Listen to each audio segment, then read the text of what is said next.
Mathematics is easy if we put our hearts and minds into it. Good day, Puerto Princesa. I am Lenny Noro, your teacher buddy for today's lesson. Prepare your paper and pen as we begin to learn and enjoy our topics for this subject.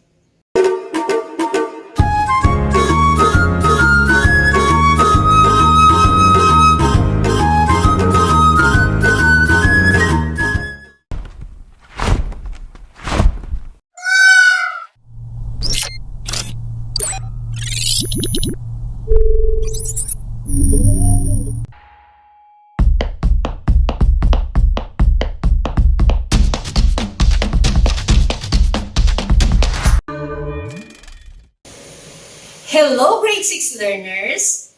At the end of the lesson, we will be able to add simple and mixed fractions. If you are ready for our lesson, let's have a short activity. Read each question carefully. Write the letter of the correct answer on your paper.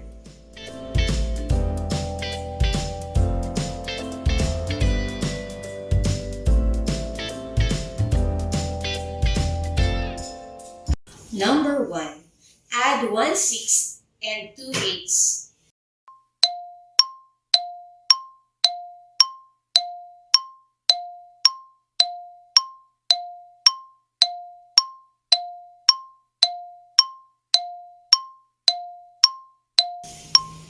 The correct answer is letter B.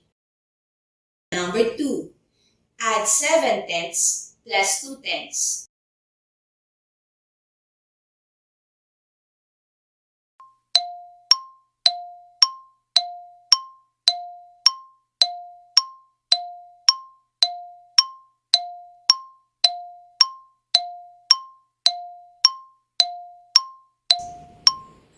The answer is letter C, 9/10.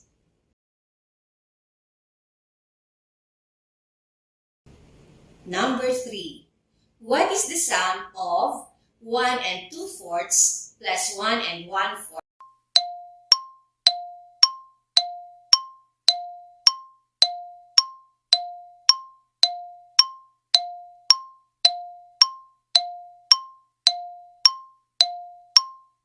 The correct answer is letter A, 2 and 3/4.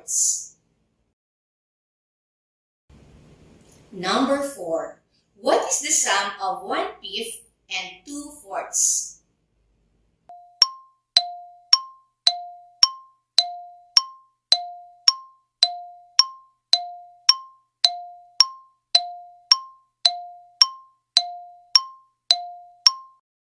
The correct answer is letter B, 7/10.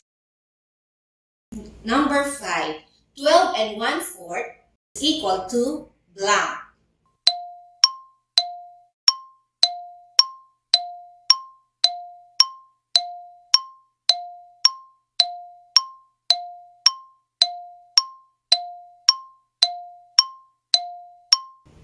The answer is letter B, 17 and 3/4. What is your score? Did you get the perfect score? If yes, good job. If no, don't you worry. We will deepen your understanding so you can get a higher score at the end of this episode.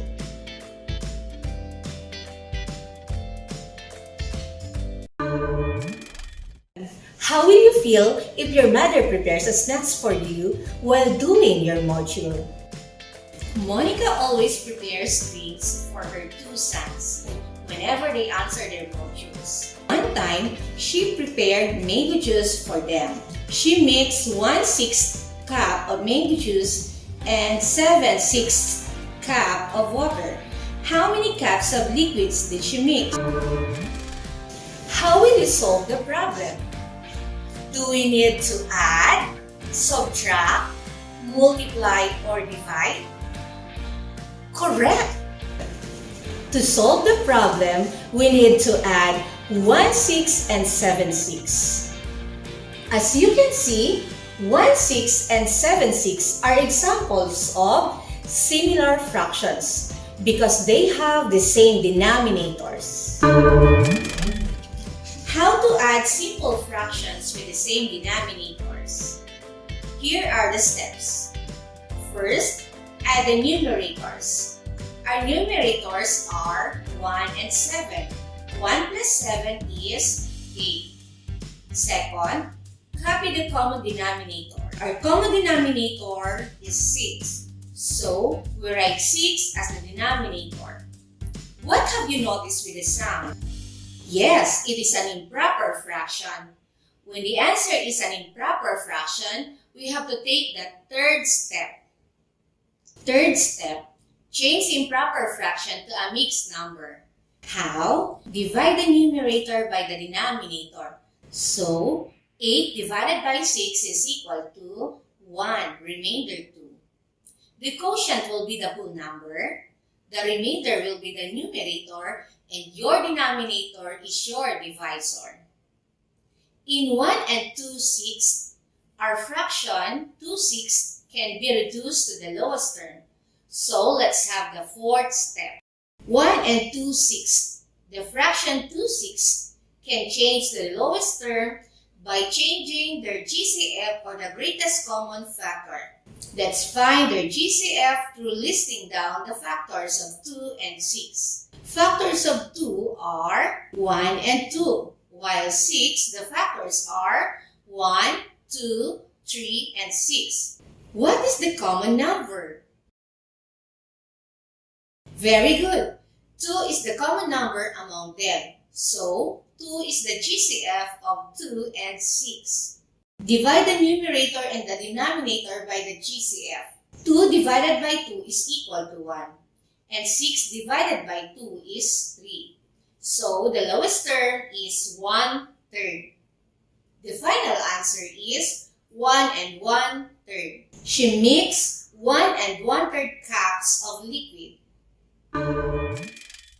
Now, let us try to add mixed fractions with different denominators. 12 and 4/6 plus 5 and 4/5 is equal to n. What is n? When we add fractions with different denominators, the first thing we should do is to find the LCD of the given fractions. List down the multiples of 6 and 5 and get the LCD. Multiples of 6 are 6, 12, 18, 24, 30. Multiples of 5 are 5, 10, 15, 20, 25, 30. As you can see, 30 is common among 6 and 5. So, their least common multiple is 30 and will be used as the LCD of 12 and 4/6 and 5 and 4/5. Second, get the equivalent fractions, divide the LCD by the first denominator, then multiply the answer by the first numerator. 30 divided by 6 is equals to 5 times 4 is equals to 20. Our first fraction is 12 and 20/30ths. Let's do the same to the second fraction. 30 divided by 5 is 6, times 4 is equals to 24. Our second fraction is 5 and 24/30ths. The equivalent fractions are 12 and 20/30ths and 5 and 24/30ths. Let us take the next step. Third, add the whole number. Our whole numbers are 12 and 5. So, 12 plus 5 is 17. Fourth, add the fractions.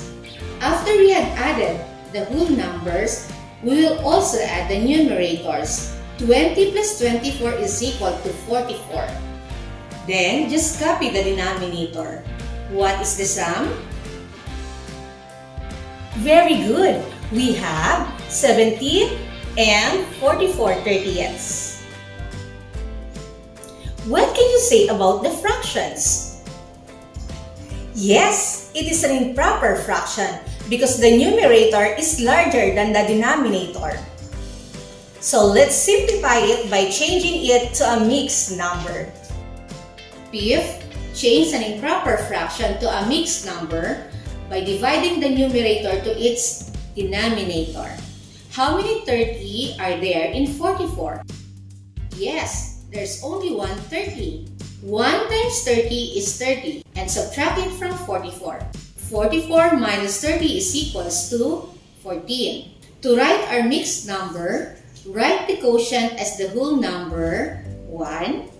Copy the denominator, 30, and put the remainder 14 as the numerator. So, our mixed number will look like this, 1 and 14 thirtieths. Now, we have formed another fraction. So, we are going to add it to the whole number 17. Add the whole number and the fractional total. 6. We will add 1 and 14 thirtieths to 17. The sum will be 18 and 14 thirtieths. Can we reduce 14 thirtieths to the lowest term? Right, we can reduce it to the lowest term. Let us take the last step. 7th, reduce the fraction to its lowest term. The fraction 14 thirtieths can be reduced by dividing both the numerator and the denominator by their GCF. Let's get the GCF of 14 and 30. List down the factors of 14 and 30. Factors of 14 are 1, 2, 7, 14. While 30, the factors are 1, 2, 3, 5, 6, 15, and 30. The common factor among 14 and 30 is 2. So, 2 is the GCF of 14 and 30. Divide both the numerator and the denominator by their GCF. 14 thirtieths divided by 2 halves is equal to 18 and 7 fifteenth. Our final answer will be 18 and 7 fifteenths. Wow! So many learnings we had today. I hope you will be able to follow the steps in adding fractions. To fully engage ourselves in this lesson, let us answer this activity. Directions. Match the fractions in column A with its sum in column B. Write the letter of the correct answer on your paper.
Here are the correct answers. Number 1, the correct answer is letter D. Number 2, letter B. Number 3, letter E. Number 4, letter C. And number 5 is letter A.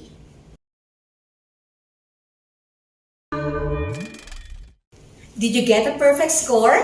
If yes, very good. If not, you can still do our next activity. Directions. Add the two fractions below to complete the pyramid.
Here are the correct answers.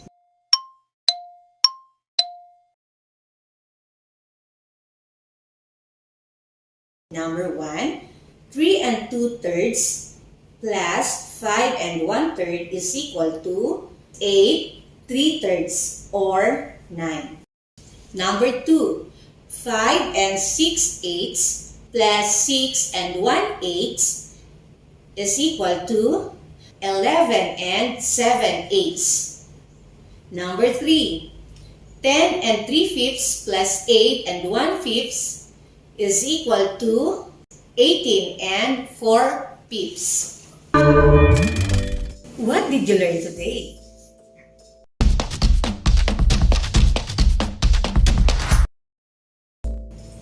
Remember, kids, that to add similar fractions, simply add the numerator, copy the common denominator, write the answer in lowest term if possible.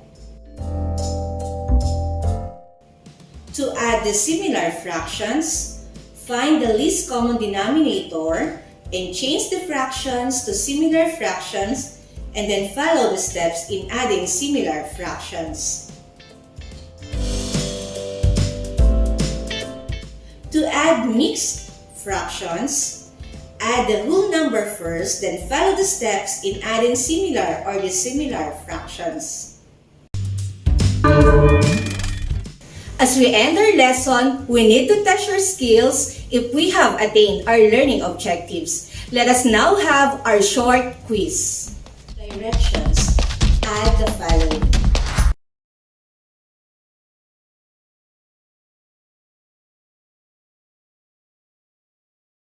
Number 1, 1/6 plus 2/8 is equal to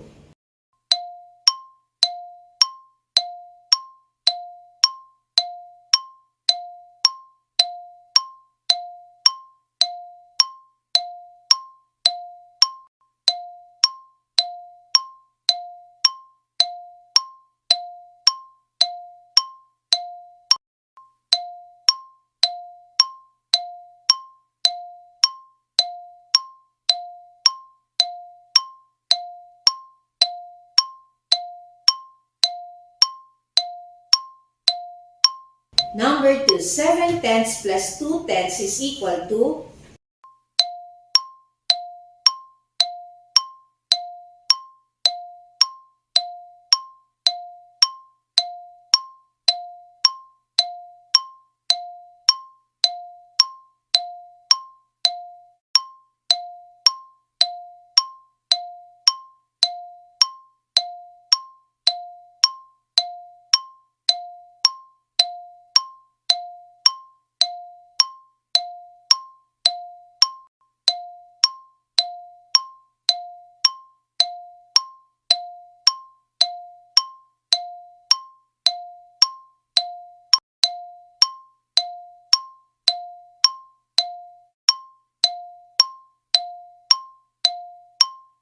1 2/4 plus 1 1/4 is equal to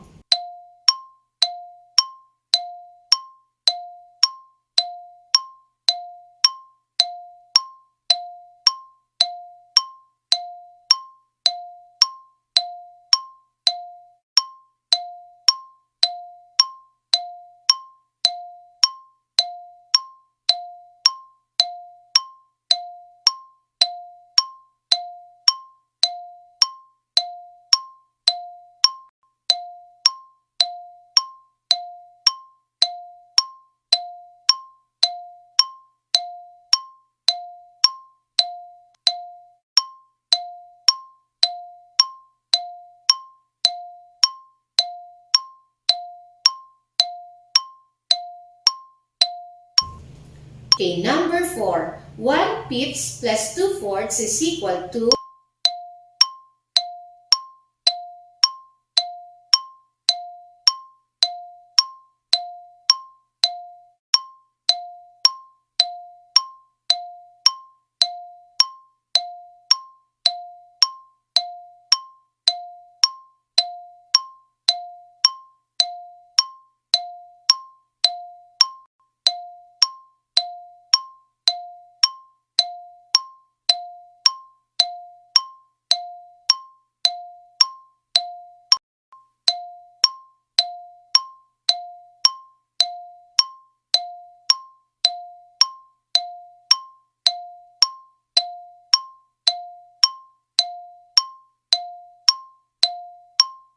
number 5.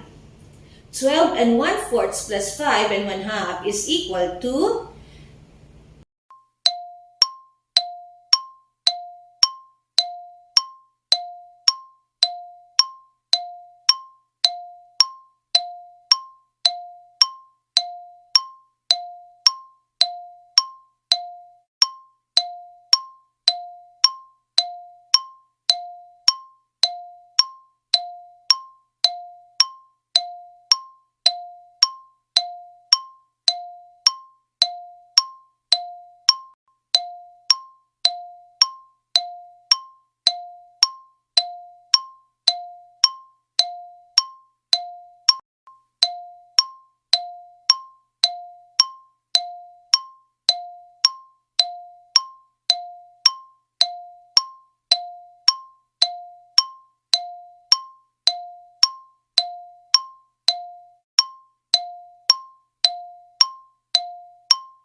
Here are the correct answers.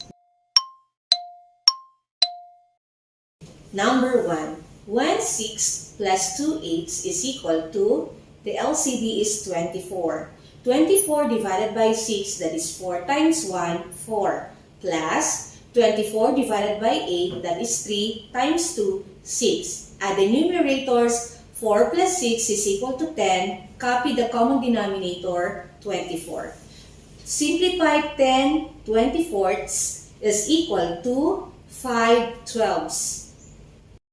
Number 2, 7/10 plus 2/10 is equal to, add the numerators, 7 plus 2 is equal to 9, then copy the common denominator which is 10. 9/10 is in simplest form, that is letter C. 1 2/4 plus 1 1/4 is equal to Add the whole number, 1 plus 1, that is 2. Add the numerator, 2 plus 1, that is 3. Then copy the common denominator, which is 4. 3/4 is in simplest form. The final answer is 2 and 3/4, which is letter A. Number 4. 1/5 plus 2/4 is equal to, the denominator is 20. 20 divided by 5, that is 4 times 1, 4. Plus 20 divided by 4 is 5 times 2, that is 10. Add the numerators, 4 plus 10 is equal to 14. Then copy the common denominator, which is 20. Or 14 and 20th have common factor, which is 2. 14 divided by 2, that is 7. 20 divided by 2, that is 10. The final answer is 7/10, or that is letter B. 12 and 1/4 plus 5 and 1/2, the LCD is 4. 4 divided by 4 is 1 times 1, 1. 4 divided by 2, that is 2 times 1, 2. Then add the whole number, 12 plus 5, that is 17. Add the numerators, 1 plus 2 is 3. Then copy the denominator, which is 4. 3/4 is in lowest term. The final answer is 17 and 3/4, or that is letter D. How many correct answers did you get? Excellent! Don't worry if you don't get the perfect score. You can still review and rewatch this video lesson. For your assignment, add the following fractions.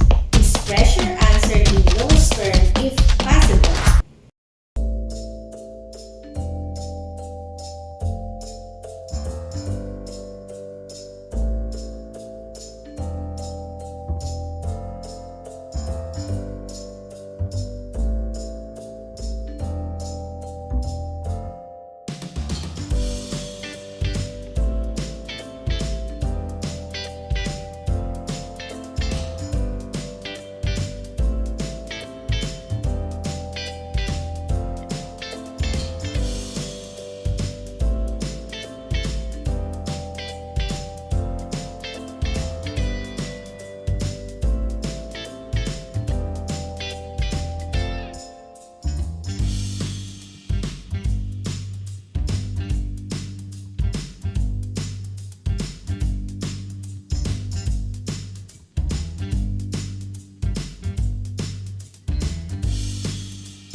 Congratulations, kids! You will be able to finish the activities in our lesson. If you have any questions, you may review your lesson or you may ask assistance from your teacher. Thank you so much for participating and listening. Once again, I am Ma'am Lenny Noro, your teacher buddy for today's lesson. See you again on the next episode, only here in Puerto Princesa Dream TV.